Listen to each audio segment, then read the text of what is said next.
Hello and welcome to online study best plus. मैं हूं अमित शुक्ला। हमारे यूट्यूब चैनल पे आपका बहुत बहुत स्वागत है। एथिक्स सीरीज में आज जो हम लोग बात करेंगे वो कंपैशन के बारे में बात करेंगे। करुणा किसे कहते हैं, राइट। बहुत छोटा सा टॉपिक है और अगर इससे क्वेश्चन आता है तो इसमें मार्क्स लेना बहुत आसान है। सो बिना टाइम वेस्ट किए सीधे टॉपिक से हम लोग सीधे पॉइंट पे आ जाते हैं। That is compassion. क्या है कंपैशन? करुणा जिसे हम लोग बोलते हैं। सो इसकी डेफिनेशन होती है empathy in action is compassion. छोटा सा डेफिनेशन क्या हो गया? Empathy in action is compassion.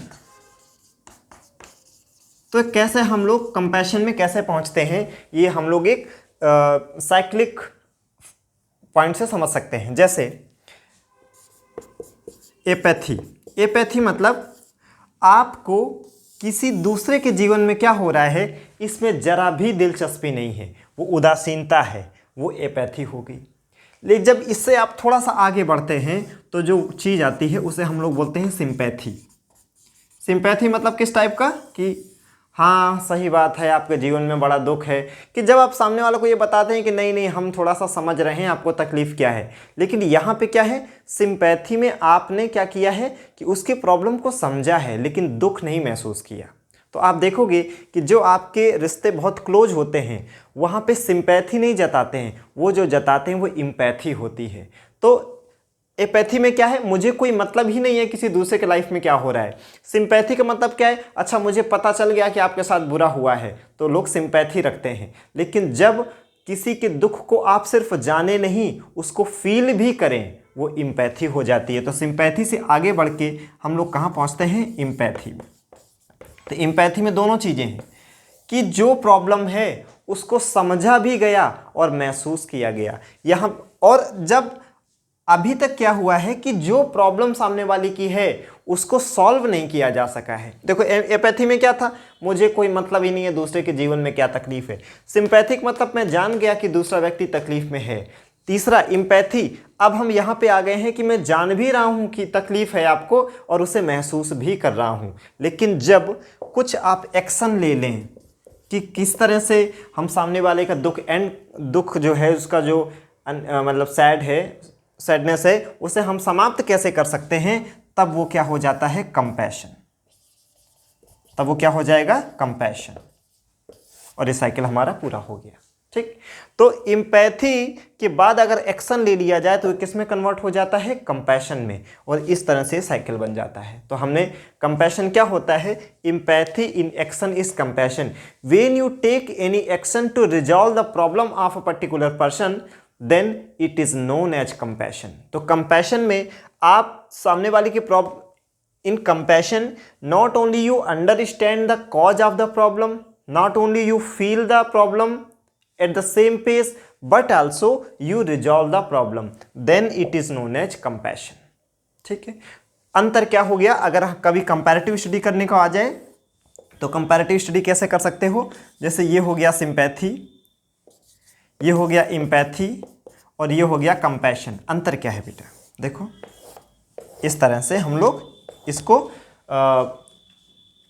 तुलनात्मक अध्ययन भी इसका कर सकते हैं। सिंपैथी क्या है, प्रॉब्लम इज नॉट नोन। यहाँ पे जो प्रॉब्लम है वो नोन नहीं है, किसी व्यक्ति को किस बात से तकलीफ है ये पता नहीं है। यहाँ पे प्रॉब्लम क्या है, नोन है। यहाँ पे जो प्रॉब्लम है वो नोन है, पता चल जाती है, नोन भी है। और उसको क्या किया जा रहा है, प्रॉब्लम को नोन तो है ही और साथ में वो प्रॉब्लम आप फील भी कर रहे हैं। यहाँ पे क्या है, जब आपको प्रॉब्लम पता ही नहीं है, जब पता ही नहीं है तो फीलिंग की कोई बात ही नहीं आएगी। तो जब प्रॉब्लम ना पता है यहाँ पे ना आप फील कर रहे हैं, यहाँ पे क्या है, प्रॉब्लम पता है, राइट, और उस चीज़ को फील कर रहे हैं। ठीक है, ये क्या हो गया, इम्पैथी। कंपैशन में क्या है कि जो प्रॉब्लम है वो नोन भी है, आपको पता है प्रॉब्लम क्या है, आप फील भी कर रहे हैं और आपने उसे रिजॉल्व भी कर दिया है। ठीक, दूसरा इसका जो नेचर होता है वो फॉर्मल होता है। ये नेचर कैसा है, इनफॉर्मल, और ये भी कैसा है, इनफॉर्मल। फॉर्मेलिटी मतलब सिंपैथी आप अमूमन देखोगे कि लोग एक फॉर्मल वे में कहते हैं, हाँ ठीक है। जैसे किसी की डेथ हो गई तो ये कहते हुए लोगों को सुना होगा कि बड़ा अच्छा आदमी था, निकलते थे तो हाय हेलो करता था। तो ये एक तरह का मतलब एक ट्रेडिशन बन गया है कि जब किसी के प्रति आपको दिखाना है कि नहीं आप बहुत कुछ भाव रखते हैं तो इस टाइप के सेंटेंस बोलना मजबूरी हो जाता है, राइट। तो ये फॉर्मल होता है नेचर में, औपचारिक है, यहाँ पे कोई औपचारिकता नहीं है, दिली लगाव होता है। तो ये क्या हो जाएगा, इनफॉर्मल हो जाएगा। तो ये हमारे इमोशन का फर्स्ट स्टेज है, ये हमारे इमोशन का क्या है, फर्स्ट स्टेज है। हाँ प्रॉब्लम, सॉरी, सिंपैथी में प्रॉब्लम नोन होती है, फील नहीं करते हैं, ठीक है। अच्छा अब देखिए इसमें क्या है, ये हमारे इमोशन का फर्स्ट स्टेज है, फर्स्ट स्टेज ऑफ इमोशन। ये क्या है, हमारे इमोशन का सेकंड स्टेज है, सेकंड स्टेज है। और ये क्या है, हमारे इमोशन का थर्ड और हाईएस्ट स्टेज है, third and highest stage of our emotion. ये हो गया हमारा कंपैशन। इसमें क्या होता है, जब सिंपैथी होती है तो तुम और मैं का भेद बना रहता है। There is clear cut difference between you and I. तो जो यू एंड आई के बीच का जो गैप है वो आपको क्या करेगा, बना रहेगा। क्यों, अभी आप फॉर्मली बस एक क्या पे कहते हैं ना कि एक बस रस्म पूरी कर रहे हो कि हाँ 2-4 सेंटेंस बोल दिया हमारा काम पूरा हो गया। यहाँ पे क्या है, यू एंड आई का जो गैप होता है वो क्या होने लगता है, लगातार नैरो होने लगता है, वो दूरी कम होती जाती है। और कंपैशन में क्या होता है, उसी दर्द को आप उसी फील तो कर ही रहे हैं और रिजॉल्व करने का भी प्रयास कर रहे हैं। तो यू एंड आई यहाँ मिल के हो जाता है वी। तो इस तरह से आप कंपैरेटिव स्टडी भी कर सकते हैं। तो कंपैशन क्या होता है, empathy in action is compassion, ठीक है। किस तरह से ये डेवलप होगा ये हमने देख लिया।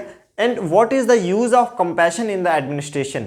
अगर एडमिनिस्ट्रेटर में कंपैशन है तो राइट वो उसमें क्या होगा कि वो सर्विस ओरिएंटेड होगा, ठीक है।